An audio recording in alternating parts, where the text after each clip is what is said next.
Hello नमस्ते, मैं हूं Manisha. Welcome to RS only. Rajasthan सरकार ने राजस्थान असेंबली में 9 सितंबर 2025 एक बिल पास किया जो कि अब एक्ट बन गया। बिल पास होता तो एक्ट बन जाता है ना, गवर्नर के सिग्नेचर होते हैं। बढ़िया, राइट। ये पास किया है, ठीक है। इसके प्रोविजंस हैं, स्ट्रिक्ट प्रोविजंस हैं, सज़ा है, बहुत अच्छा एक्सप्लेनेशन है, आई डू इट ऑल। पहले बात करते हैं कि ये हो क्या रहा है। कन्वर्जन क्या? किसी एक धर्म से, रिलीजन से किसी दूसरे रिलीजन में अगर आपको जाना है तो एक पर्टिकुलर प्रोसेस होता है, ठीक है। नाम भी चेंज होगा आपका, सरकार से आपको रजिस्टर भी कराना पड़ेगा कि भाई क्योंकि सेंसस में काउंट होती है ये चीज़, है ना। सेंसस में काउंट होती है, इलेक्शंस में ये चीज़ काउंट होती है। सेफोलॉजिस्ट बहुत इस चीज़ को यूज़ करते हैं, ठीक है। और अपने इंडिया में तो ये बहुत टची टॉपिक भी है। रिसेंटली नहीं, ये पहले से टची टॉपिक था। रिसेंट टाइम्स में थोड़ा सा इसको हवा ज़्यादा लग गई है तो मीडिया ज़्यादा कवर करता है, ऐसा कुछ नहीं है। ये पहले दिन से ही बहुत टची टॉपिक है। तो आप एक रिलीजन से किसी दूसरे रिलीजन में जाना चाहते हैं, बिल्कुल बहुत अच्छी बात है, जाएं। किसी दूसरे रिलीजन से आप किसी एक रिलीजन में आना चाहते हैं, बहुत अच्छी बात है, ज़रूर आएँ, मोस्ट वेलकम। लेकिन आपकी फ्री विल होनी चाहिए। क्या होनी चाहिए? फ्री विल होनी चाहिए। फ्री विल का क्या मतलब होता है? स्वेच्छा। हिंदी में क्या बोलते हैं? स्वेच्छा। आपकी इच्छा है तो ये काम होना चाहिए। आपकी इच्छा नहीं है, किसी ने ज़बरदस्ती की है, किसी ने भड़काया है, किसी ने झूठ बोला है, धोखा दिया है, किसी ने मारपीट करी है, ठीक है ना, किसी ने आपको ब्लैकमेल किया है, ये जो भी रीजंस हैं, है ना, इन रीजंस में से किसी एक या मल्टीपल रीजंस के कारण अगर आप अपना रिलीजन चेंज कर रहे हैं, अपना ग्रुप चेंज कर रहे हैं, तो प्रॉब्लमेटिक है। प्रॉब्लमेटिक क्यों है? क्योंकि आपकी फ्री विल छीन ली गई, ठीक है ना। आपकी कंसेंट, इन्फॉर्म्ड कंसेंट नहीं थी, आपकी फ्री विल आपसे छीन ली गई, और ये ह्यूमन राइट्स के खिलाफ है, ठीक है। आर्टिकल 25 में भी ये लिखा है, free to profess, free to conscious. अब उसके बारे में आगे बात करेंगे, बट आपकी फ्री विल छीन ली। आपकी फ्री विल रिस्टोर करने के लिए और नेशनल सिक्योरिटी मेंटेन करने के लिए सरकार ये बिल लेकर आई और पास करा दिया, ठीक है। नेशनल सिक्योरिटी क्यों बोली मैं? एक ह्यूमन नेचर होती है, ह्यूमन नेचर होती है। आपने अपने दोस्त बनाए, 4 दोस्त हैं आपके, आपका 5 दोस्तों का ग्रुप है, ठीक है। आपको दूसरा वाला ग्रुप ज़्यादा अच्छा लग रहा है तो आप सोचेंगे कि अब मेरे को उस ग्रुप में जाना है, और आपको और आपकी फ्री विल थी, ठीक है, फ्री विल थी आपकी, आप उस ग्रुप में चले जाते हैं। जिस भी कारण से गए हैं, जब आप उस ग्रुप में जाते हैं तो उस ग्रुप के लोग आपको अचानक से हेल्दी तरीके से एक्सेप्ट नहीं करेंगे। वो आपको शक की नज़र से देखेंगे कि कल तक तो you were a part of group A, now you want to be a part of group B, तो हम इतना लॉयल्टी तुमसे एक्सपेक्ट करते हैं कि भाई हमें एग्जाम्पल दो that you actually do want to belong to group B.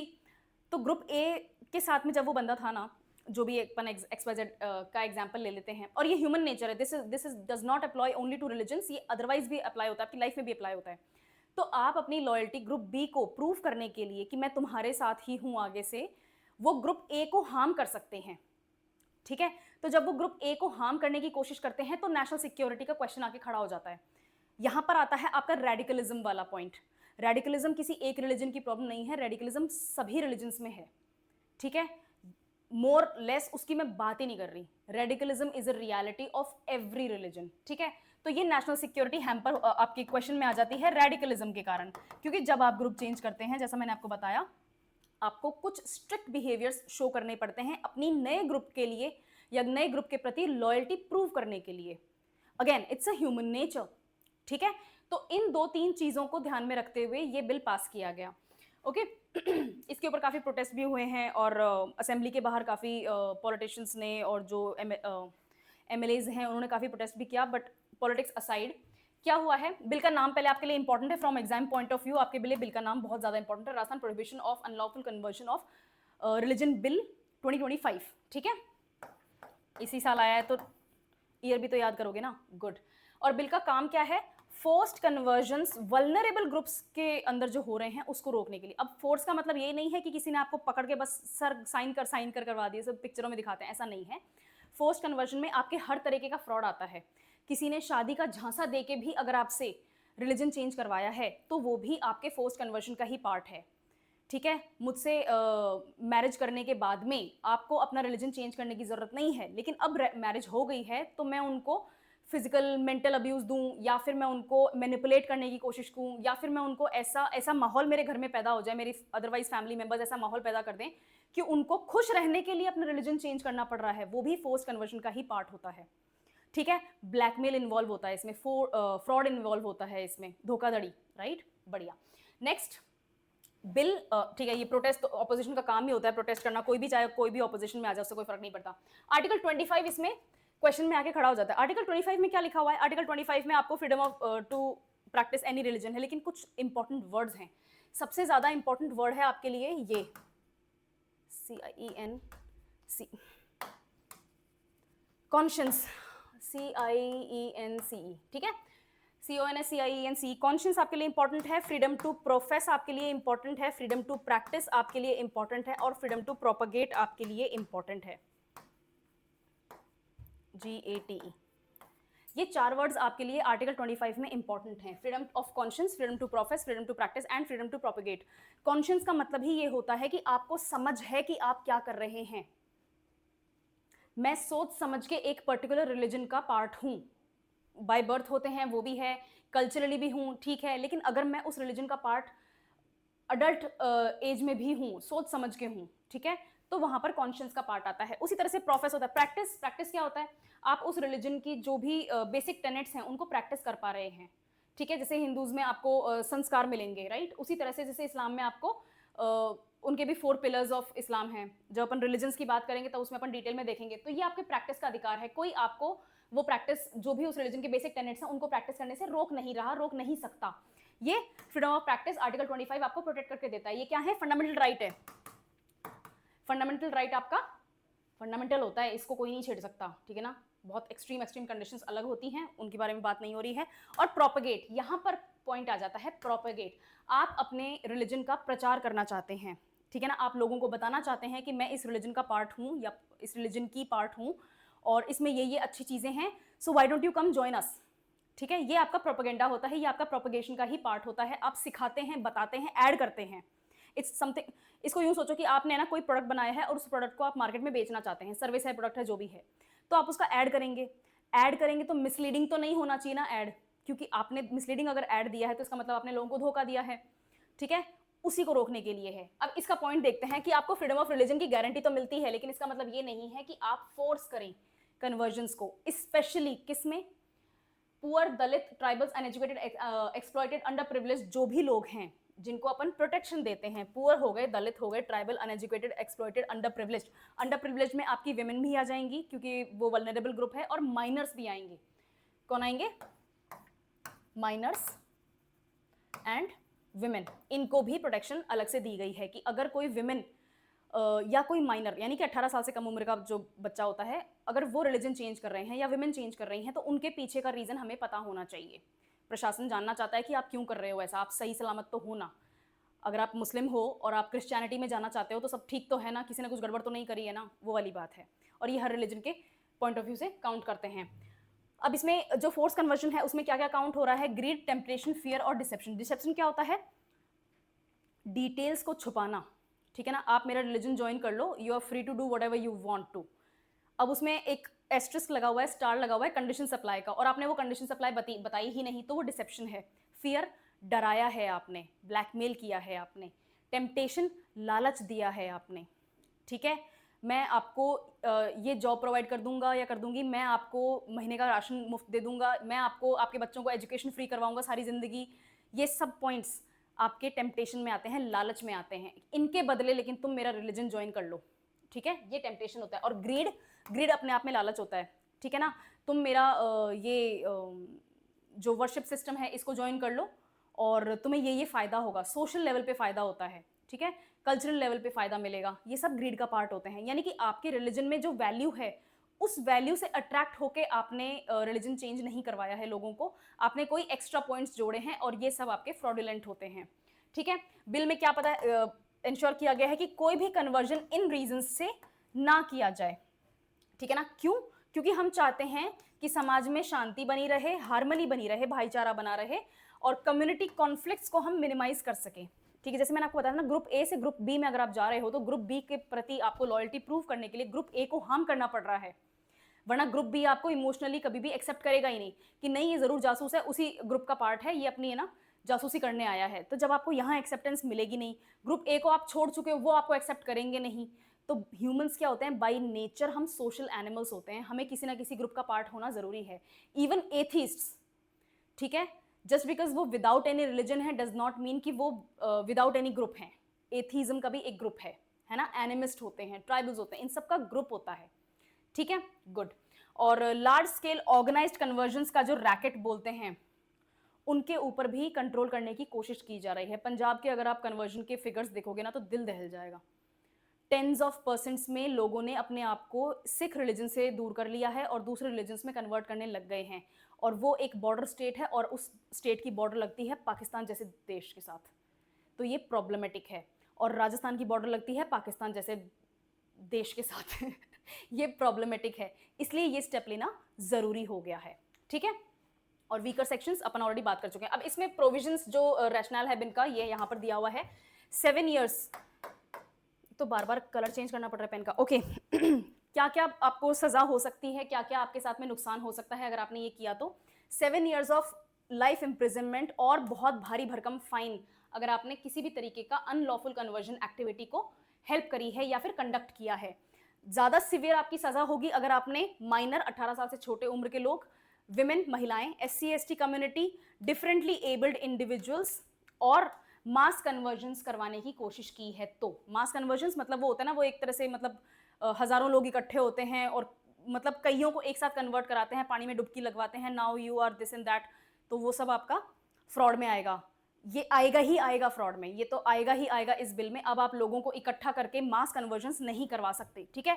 आप विमेन को कन्वर्ट नहीं करवा सकते अगर आपका मेथड फ्रॉडुलेंट है, तो माइनर्स को कन्वर्ट नहीं करवा सकते किसी भी कंडीशन में, SC/ST को कन्वर्ट नहीं करवा सकते, ठीक है। 10 से 20 साल तक की जेल और 20 लाख तक का जुर्माना आपको लगेगा अगर आपने इस तरह के फंड्स इस तरह के कन्वर्जन्स करवाने के लिए फॉरेन से या देश में भी किसी से फंड लिए हैं। तो अगर आपने किसी को कन्वर्ट करने के लिए किसी से पैसा लिया है तो आपके ऊपर ये सज़ा है। उसके बाद में कुछ स्पेशल केसेस हैं जैसे फ्रॉड, फोर्स और कोवर्जन, ठीक है। फ्रॉड, फोर्स और कोवर्जन, इन तीनों कंडीशंस में आपको जिंदगी भर की जेल हो सकती है, लाइफ इम्प्रिजनमेंट और 30 लाख तक का आपके ऊपर जुर्माना लग सकता है अगर आपने किसी को फॉल्स प्रॉमिस किया था शादी का। ये सिर्फ एक एग्जाम्पल है, ठीक है ना। इसमें फोर्स, फ्रॉड और कोवर्जन तीनों आते हैं। और रिपीट ऑफेंडर्स, अगर आपने पहले भी ऐसा कांड किया हुआ है और अब आप फिर ऐसा कांड कर रहे हैं तो 50 लाख तक का भी आपके ऊपर जुर्माना लग सकता है।